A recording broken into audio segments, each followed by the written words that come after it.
Merci beaucoup pour ces précisions, Valentin. On va maintenant vous en mettre plein les yeux et c'est du jamais vu. Quand des cartes postales, soudain, deviennent animées, les personnages se mettent à bouger, c'est fascinant et très émouvant car cela fonctionne aussi avec des photos anciennes de proches. Un habitant de Besançon est en train de développer cette technique. Regardez, Faustine Magnéto et Grégory Martin l'ont rencontré.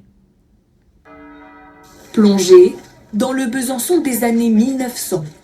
Sur ces cartes postales, les personnages et les décors reprennent vie. L'intelligence artificielle comme machine à remonter le temps. C'est fou, on s'y croirait. C'est une façon de s'immerger et de vivre 100 ou 120 ans en arrière. Ouais, mais est-ce qu'ils marchaient comme ça? Est-ce qu'ils boitaient pas? Est-ce qu'on sait pas? C'est pas vraiment eux. Derrière cette vidéo, un bisontin fasciné par sa ville. Olivier collectionne par dizaines ses correspondances d'inconnus. Alors, ma chère Marcel, 2 mots pour te donner de mes nouvelles. C'est pas seulement la froideur de l'intelligence artificielle que j'ai voulu utiliser, mais c'était un peu plus des objets qui ont de l'humanité, qui sont vivants. Pour chiner ces vieilles cartes postales, rien de mieux qu'une brocante pour trouver son bonheur. Attends, il y a des photos là, regarde. Là, c'est génial. Alors, cette petite fille, par exemple, il y a des fleurs, c'est intéressant, on voit un peu ses mains, il y a de la matière. Je pense qu'on peut essayer de faire quelque chose. Pas besoin de studio photo, un ordinateur suffit pour voyager dans le temps.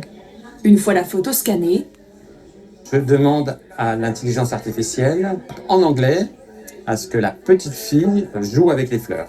en moins de 5 minutes, cette petite fille des années 1800 s'amuse à nouveau. Extraordinaire, c'est fascinant. Je lui ai demandé de jouer avec des fleurs et elle le fait. Alors que c'est pas elle, mais en même temps c'est elle. Donc je pense que philosophiquement, c'est un peu compliqué. Il faut faire attention à ça aussi. Son amie Christine a elle aussi fouillé dans ses tiroirs. Sur cette photo, sa mère a 28 ans. T'as déjà vu des films de ta maman ou pas du coup? Non, justement. C'est pour ça que je suis très impatiente. Et je pense que ça va être très émouvant. Ça y est.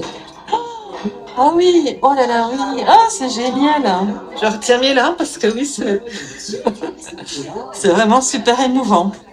Le sourire de René, tout droit sorti des années 60. De la voir vivre, hein, ce qui est par rapport à une photo, ce qui est beaucoup plus intense. Olivier n'a pas fini de traverser le temps.